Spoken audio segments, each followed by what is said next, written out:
참에 결혼 비용으로 쓰라고 아들과 딸에게 모두 똑같은 금액으로 돈을 나눠줬습니다. 금액은 여기에 밝힐 수는 없지만 서울 중심가의 전셋집 정도는 됩니다. 남편과 저는 아들과 딸을 내보내면서 조금 쓸쓸하면 어쩌지 라고 우려했지만 지금 생활에 너무 만족하고 살고 있어요. 돈 주면서 아이들 내보내고 저희가 원래 살던 집은 처분하고 작은 집으로 이사 왔는데 둘이서만 산 게 언제였었는지 지금 너무 행복해요. 남편도 며칠 전에도 저랑 소주 한잔 하면서 이사도 하고 작은 집으로 오고 아이들이 없으니 마치 신혼으로 돌아간 기분이라면서 너무 편하다고 하더군요. 이제는 더는 옷을 신경 안 쓰고 거실에 누워 있어도 되고 설거지거리가 쌓여 있어도 둘이서 가위바위보해서 이긴 사람이 즐겁게 설거지도 합니다. 저희 부부는 남들이 보기에 약간 개인적인 성향이 있었다고 할 수 있지만 저희는 둘 다 각자의 공간이 중요한 사람들입니다. 그런데 아이들을 키우느라 개인보다는 애들을 더 신경 쓰면서 살았어요. 옛날에 남편이 스타크래프트를 좋아했는데 아이들 때문에 못하고 살다가 이제 본인 서재에서 열심히 배워서 쉬는 날 전날에는 거의 밤을 새우다시피 하고 놉니다. 이제 눈치 보면서 챙겨야 할 어른도 적고 신경 쓸 아이들도 없으니 둘이서 아주 좋아요. 저는 흡연을 하는데 혹시나 아이들 신경이 거슬릴까봐 엄청나게 신경을 썼는데 남편이 이사한 날 땡땡아 오빠가 허락할 테니 오늘은 거실에서 편하게 담배를 피워. 물론 거실에서 그날 이후로 담배를 피웁니다. 이렇게 둘이서 노는 것처럼 너무 좋은데 아들 부부가 적게는 일주일에 한 번, 많게는 일주일에 두세 번을 찾아옵니다. 그런데 누군가가 온다고 하면 집도 치워야 하고 밥이라도 먹는다고 하면 밥도 해야 하는데 너무 부담스럽습니다. 더군다나 저나 남편은 둘 다 아직 일도 잘하고 있어서 지쳐서 퇴근하고 오면 그냥 편하게 있고 싶은데 자꾸 오니까 편히 쉬지를 못해요. 시어머니랑은 같은 동네에 살았는데 시어머니도 오시기 전날 늦어도 저녁 때는 연락하셨는데 얘네들은 그날 아침에 출근 준비하는데 오겠다고 통보를 합니다. 남편이 어느 날 애둘러서 이야기를 했더니 바보 같은 아들놈이 서운하다고 하더라고요.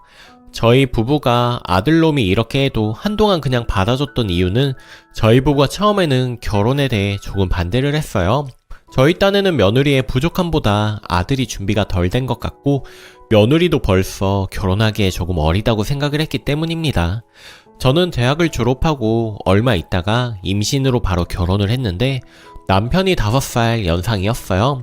어차피 결혼할 사이였지만 너무 빨리 임신하고 결혼했다고 생각했거든요. 남편도 저도 이왕 이렇게 된 거 빨리 낳아서 빨리 키우자 싶어 연년생을 낳았는데 제가 다시 재취업을 할 때 너무 힘들었습니다.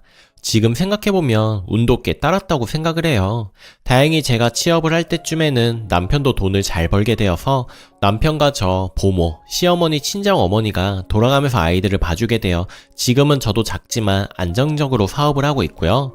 그때 힘들었던 기억이 있기에 저희 부부가 결혼을 조금 미루라고 조언을 했었는데 그게 반대처럼 느껴졌었는지 며느리가 자주 왔습니다. 그러다가 얼마 전 남편과 아들이 결국 언쟁을 높이는 일이 생겼습니다. 며느리가 임신을 했는데 지금 4개월 조금 넘었습니다. 저보고 아이를 키워달라고 하더군요. 돈은 한 달에 100만원 정도 줄 수 있다고요. 며느리는 친정엄마가 안 계세요. 아들 부부는 제가 얼마 버는지 정확하게 모릅니다. 집에 돈 관리는 남편이 하고 있기 때문에 저는 제가 버는 돈 중 제 용돈 100만원 빼고는 다 남편을 주고 있습니다. 그래서 아들 부부가 제가 100만원 정도 필요하다고 생각했나봐요. 남편이 아들에게 이제 너도 가장이고 가족관계 증명서를 떼어보면 너랑 너희 와이프가 나올 텐데 너희 부부 아이는 너희 부부가 책임져라 했더니 아들이 우리도 할머니들이 키워주고 엄마도 아버지도 할머니한테 도움을 받았는데 왜 우리한테는 그런 도움을 주지 않느냐고 뭐 그렇게 얘기를 했습니다. 그렇게 남편이랑 아들이 언쟁이 있었고 얼마 뒤에도 거의 들이닥치듯이 아들 부부가 또 저녁을 먹으러 오더니 갑자기 며느리가 밥을 먹다 말고 막 울었습니다. 이 집에서 본인은 너무 남 같다고 본인이 얼마나 마음에 안 들면 앞으로 태어날 손주도 안 봐주신다고 그러냐며 우는데 솔직히 한편으로는 화도 좀 났지만 아이도 가졌는데 울면 건강에 해로울 것 같아서 일단 달래서 보냈습니다.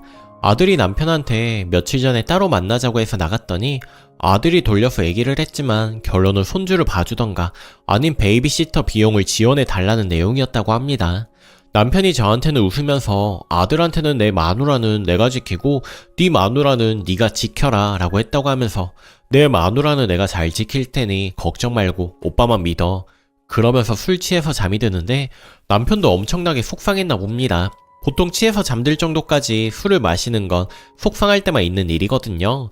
저희 회사 직원한테 물어보니 베이비시터 비용은 대략 300만 원 정도 되는 것 같더군요. 돈이 문제가 아니라 너무 괘씸합니다. 아들, 딸 여태껏 잘 키웠다고 생각하고 살았습니다. 저희가 주어진 환경에 맞춰 정말 정성껏 아이들을 키웠습니다. 아들 말대로 좋은 시어머니 만나서 제가 일한다고 할 때 여자도 일도 하고 사회생활을 해야지 발전한다고 적극 찬성하셔서 아이들은 시어머니가 키워주셨습니다. 다른 사람들은 시어머니가 그렇게 힘들게 했다는데 저희 시어머니는 그러지 않았거든요. 그래서 시어머니 편찮으시다고 할 때 저희 부부가 직접 집에서 모시고 보살폈습니다. 낮에는 요양보호사, 저녁 때는 부부가 돌아가면서 돌봤습니다. 그런 건 보지 않고 아들 부부는 지금 당장 자기 아이만 생각하는 것 같습니다. 이렇게 길게 쓰다 보니 속에서 갑자기 부하가 나네요. 제 얼굴에 침 뱉는 거지만 며느리는 여우고 아들은 멍충이입니다. 보통 아이들이 결혼하면 이런 건지 우리 애 부부만 이런 건지 이제는 이런 것도 헷갈릴 정도입니다. 얘네도 이런데 딸 결혼한다고 하면 딸도 이럴 것 같아서 걱정이네요. 저희 부부가 어떻게 해야 할지 진지하고 현실적인 조언을 부탁합니다. 얼굴 아는 사람들한테는 창피해서 상담을 못하겠습니다. 후기: 하루 만에 많은 걱정의 댓글을 달아주셔서 진심으로 감사합니다. 500여 개의 댓글에 하나하나 대댓글을 달 수가 없을 것 같아 후기 비슷한 걸 남깁니다. 모두 자기 일처럼 화내주시고 질책해주셔서 진심으로 감사드립니다. 사실 이 글을 남길 때는 글의 행간을 보셔서 아시겠지만 이미 어느 정도 마음을 굳힌 상태였고 얄미운 아들 내외한테 저 대신 화내달라는 의도가 있었습니다. 남편한테 보여주니 왜 우리 집 이야기를 인터넷에 올리느냐며 궁시렁거리더니 댓글 보고 꽤 좋아했습니다. 가장 크게 웃었던 댓글은 아들 내외가 오면 거실에서 담배 피우면서 있다가 얼굴에 담배 연기 한번 뿜어주면 애 봐달라는 소리 쏙 들어갈 거라는 댓글입니다. 진짜 이렇게 할까? 둘이서 잠시지만 진지하게 이야기도 해봤습니다. 어제가 마침 민족의 대명절 설이었고 저녁에 딸과 아들 부부 모두 저녁을 먹으러 오라고 했습니다. 오랜만에 상다리 부러지게 음식을 내놨어요. 철없는 남매들은 이것저것 막 먹고 며느리는 조금 힘들어하는 것 같았습니다. 딸에게 남자친구 있느냐고 물었더니 결혼할지 모르겠지만 남자친구는 있다고 하더라고요. 저녁을 먹은 뒤에 커피를 마시면서 차분하게 이야기를 했습니다. 아이를 봐준다면 우리 회사 식구들 26명은 어쩌면 좋겠냐고 물었습니다. 그랬더니 아들이 시터 비용 조금 보태서 달라고 하더군요. 어쩜 이렇게 댓글대로인지 씁쓸하더군요. 그래서 댓글에 가르쳐준 대로 전세금을 빼서 시터 비용으로 쓰라고 했습니다. 그러면서 육아지원 관련된 자료들을 출력해서 주었고 그중 중요하다고 생각되는 것들은 형광펜으로 표기도 해주었습니다. 지금도 10년 뒤에도 아이 봐줄 일 없다고 했습니다. 우리를 원망해도 괜찮다고도 했습니다. 그리고 당연히 집에 오지 말라고 이야기도 했습니다. 상의도 없이 집에 한번 찾아오면 저희 역시 상의 없이 너희 집에 2번 찾아가겠다고 했어요. 정말 그렇게 할 작정입니다. 그렇게 안 하면 시도 때도 없이 이렇게 살아야 할 것 같아서요. 아들은 억울한 듯 얼굴이 붉어졌다가 하얘졌다가 하고 딸은 아무 말도 하지 않고 자기 얘기 아닌 양 듣는 동 마는 동 하더라고요. 그래서 딸한테도 너한테도 해당하는 얘기니 똑바로 들으라고 했습니다. 결국 며느리는 또 울었습니다. 우는 것까지 말리지는 못해서 그냥 두었죠. 당연히 아들은 억울하다고 하고요. 남편이 뭐가 억울하냐고 너희한테 돈을 달라고 한 것도 아니고 요즘 대부분 전세 대출을 받아서 시작하는데 우리는 그 정도 돈으로 시작하게끔 돈까지 줬는데 뭘 더 바라느냐고 하니 아들이 다른 집은 할머니 할아버지가 손주도 봐준다고 하길래 그래서 남편이 내가 언제 할아버지 되게 해달라고 말 한마디 했냐고 하면서 너희 아이는 너희가 책임져라 고 했습니다. 저 역시 혹시나 아이 낳으면 우리 마음이 달라질 수도 있겠다는 생각은 애초에 버리라고 했습니다. 노후는 바라지도 않는다고 말을 했고요. 노후 보장은 자식이 아니라 돈이 해주는 것이니까요. 살면서 아이들한테 단호한 모습을 많이 보여준 적이 없는데 이렇게까지 단호하게 이야기를 하니 꽤 눈치를 보긴 하더군요.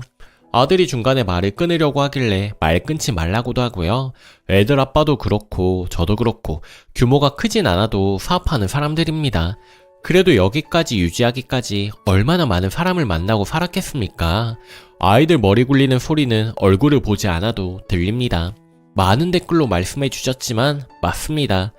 자식 농사는 잘하지 못했던 것 같습니다. 일하는 엄마였기에 아이들한테 맞춰주려고 더 노력을 했고 항상 미안함을 가지고 있었습니다. 나의 꿈 때문에 아이들이 희생한다고 우리의 미래 때문에 아이들이 희생하는 게 아닐까? 이런 죄책감이 항상 있었습니다. 그래서 아이들을 오냐오냐 키운 게 맞는 것 같습니다. 여기서 화가 났던 건 며느리가 여우라서가 아닙니다. 아들이 철이 덜 들었든 멍충이든 영악하던 분명 저런 부분이 있다는 걸 알았을 텐데 저희 부부가 그냥 눈 감고 우리 아이들은 절대 그럴 일이 없어 라고 생각했다는 겁니다. 사실 저희 부부는 이미 은연중에 알았습니다. 아들과 딸 모두 의존적이고 오냐오냐 커서 기고만장한 부분도 있다는 걸요. 이 부분은 미안하지만 누구나 살아가면서 깨어지고 다듬어지기 때문에 자기들 인생 사는 동안 깨어지고 다듬어지리라 생각이 됩니다. 앞서 밝혔듯이 제 나이는 55세입니다. 댓글들 중 손주 안 보여준다고 할 거라고 하더라고요. 그런데 저희 부부는 잘 모르겠어요. 이런 글을 쓰면 어떻게 생각하실까 싶은데 사실 할아버지 할머니가 된다는 것이 엄청나게 기쁘거나 그렇지는 않았습니다. 물론 아들 부부가 기특한 마음도 있고 저희도 주변에서 본 것이 있으니 좋은 산후조리원을 예약해 주었고 임신 축하 선물로 아들 차도 바꿔주고 며느리 좋은 가방도 선물로 주었습니다. 하지만 정작 저희 부부가 할아버지 할머니인 게 기쁜지는 잘 모르겠습니다. 제 대학 동기들이랑 아직 몇몇 연락하면서 지내는데 할머니는 저밖에 없습니다. 그래서 자꾸 친구들이 땡땡 할머님 이러면서 놀리기도 합니다. 여자친구들도 아직 손주가 없고 남자친구들은 아이들이 대부분 대학생입니다. 저희 남편 친구 중에는 여자친구들 정도만 손주가 이제 생기는 정도입니다. 저희 부부가 생각할 때 할머니나 할아버지는 등은 굽고 머리가 새하얗고 이도 빠진 그런 모습이어서 그런가 봐요. 상황이 이렇다 보니 손주 안 보여준다고 해도 서운할 것 같지는 않습니다. 물론 정작 태어나서는 또 모르겠죠. 저희 부부는 X세대니 뭐니 하며 언론에서 한참 떠들어댈 때 친구들은 열심히 홍대니 강남이니 압구정이니 놀러 다닐 때 아이 낳아서 씨름하다가 IMF에서 겨우 살아남고 몇 번의 고비를 넘겨 이렇게 저렇게 여기까지 왔습니다. 55세엔 60세라는 나이는 여기 계신 젊은 분들이 보기에는 나이 많은 호호 할머니 같아 보여도 제 나이 55세면 신혜라씨, 유준상씨, 윤종신씨랑 동갑입니다. 그분들도 할아버지로 보이지는 않잖아요. 저도 똑같다고 생각을 해요. 아직은 젊다고 생각하면 젊고 늙었다고 하면 늙을 나이입니다. 어쩜 아직 저희 부부는 젊다고 생각하고 있을 수도 있습니다. 아직 사회적으로 활동하는 나이고 감사하게도 흰머리는 거의 없고요. 하지만 다시 곰곰이 돌이켜 주변을 생각해보면 아직 저는 완공은 아니지만 당장 다음 달에 완공이라고 해도 이상할 나이가 아닙니다. 그리고 저는 구두 신을 일이 많지는 않아서 몰랐는데 저번 달에 오른쪽 무릎이 이상해서 정형외과를 가보니 무릎의 연골이 늙어서 불편할 거라고 하더군요. 20대, 30대 때는 하룻밤을 새우고 다음날 편하게 자고 일어나면 큰 불편함이 없었는데 이제는 밤을 하루 새우면 일주일을 내내 고생합니다. 그리고 작년에는 저와 동갑내기 친구를 1명, 저보다 5살 많은 선배 1명을 떠나 보냈습니다. 이제 중년에서 노년으로 넘어가는 그 중간 어디쯤에 있는 나이입니다. 인터넷에서 유명한 말이 있는데 90세 할머니의 조언 중 하나가 늙어서 가장 억울한 건 나는 언제 한번 놀아보나 그것만 보고 살았는데 놀아보려고 하니 다 늙어서 놀지 못한다 라는 것입니다. 저희 부부는 더는 20대 초반이나 후반의 그 젊은 시절로 돌아가지 못합니다. 그렇다고 아이들을 낳은 것을 후회하지도 않습니다. 그 젊은 시절로 돌아가지도 못하고 절절하게 서로 그리워하던 그 어린 시절로 돌아가지도 못하지만 남은 이 시간은 한 번도 경험하지 못한 생활을 하고 싶습니다. 앞서 말한 바와 같이 저희는 임신을 먼저 하면서 결혼을 빨리 하게 되어 신혼생활이라는 게 없었습니다. 물론 제 옆에 있는 이 남자는 그때 20대 혈기왕성한 오빠가 아니고 저 역시 발랑 까져서 자고 가자고 했던 그 20대 대학생이 아닙니다. 그 시절로 돌아갈 수는 없지만 아직 조금이라도 힘이 남아있을 때 온전하게 둘이서만 살아보고 싶습니다. 저희가 언제까지 이렇게 살 수 있을까요? 주변 어른들을 보니 온전하게 걸어 다니는 시간은 75세가 넘으면 힘들더라고요. 그럼 저는 20년, 남편은 15년 남은 거예요. 아이들 키운 시간보다 훨씬 적게 남은 겁니다. 그래서 이렇게 살려고 합니다. 담배 냄새 몸에 벨까봐 신경을 안 쓰고 편하게 피우고, 집에서는 브래지어 안 하고 티셔츠에 짧은 바지를 입고 있고, 피자에 맥주도 밤에 먹고, 남편은 스타크래프트도 편하게 하고, 볼록 나온 배 신경 안 쓰고 티셔츠 없이 트렁크 팬티만 입고 돌아다녀도 되는 집, 밤늦은 시간 안방이 아닌 내 집 어디서나 남편과 속닥거릴 수 있는 집, 그런 집에서 살고자 합니다. 지금 너무 행복합니다.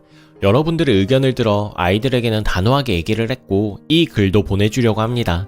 이제 저희 삶을 살아볼게요. 감사합니다. 새해 복 많이 받으세요. 댓글입니다. 혹시나 글쓰님이 흐지부지 한 달에 돈 100씩이라도 지원해주잖아요. 그럼 이제 글쓰님네 가정은 지금부터 미세한 균열이 생기는 거예요. 며느리랑 아들이 돈 300만원을 다 지원받고 싶어서 저런 철면피 짓을 하는 게 아니거든요. 얼마라도 더 받으려고 저 짓을 하는 건데, 나중에는 따님이 결혼하면 그 따님은요, 아들 지원해줬으니까 그래 딸도 해줘야지 하면 그땐 그댁 아들이 뭐라고 할 것 같아요? 애들 학원비 지원해달라고 할걸요? 뻔순이 아들 내외한테는 시작부터 10원 한 장 안 내주시는 게 정답입니다. 저 같으면 결혼자금으로 들려보낸 돈 되돌려 놓으라고 하겠어요? 보통 사람들은 부모한테 그런 요구를 할 생각을 하지 않죠. 누가 등 떠밀어서 결혼한 것도 아니고 본인들도 잘 알 거예요. 자기들이 얼마나 뻔뻔한 요구를 하는지를요. 그냥 저지르고 봐서 돈 주면 좋고, 아니면 우리 계속 씩씩대면서 부모가 해준 게 뭔데 빽 거리는 개념으로 나가자, 알겠지? 이런 마인드죠. 여기 댓글 좀 보여주세요. 자기보다 어린 인간들도 다 아는 지혜를 왜 자기들만 모를까요? 댓글이 후기 읽기 전까지만 해도 좋은 게 좋은 거다는 무골 호인이신 줄 알았는데 차분하게 조목조목 흔들림 없이 짚어주신 거 보고 너무 멋있어 보여요. 그리고 더 부러운 것은 남편분과 큰 가치관이 일치한다는 점. 정말 두 분은 등 맞대고 함께 싸워온 전우이고 절친한 친구이고 너무 보기 좋습니다. 자식들이 뾰루퉁해도 이성적으로 잘 설명하셨으니 할 만큼 하셨습니다. 받는 걸 감사할 줄 모르는 일을 깨닫게 하는 길은 안 주는 것밖에 없다고 합니다. 전세금 걱정 없이 맞벌이 부부가 애 하나 키우는데 지금 생활 수준은 낮추기 싫으니 아무튼 잘하셨고 두 분 너무 보기 좋아요. 오늘 제가 준비한 사연은 여기까지입니다. 좋아요 눌러주시고 오늘도 행복한 하루 보내세요. 감사합니다.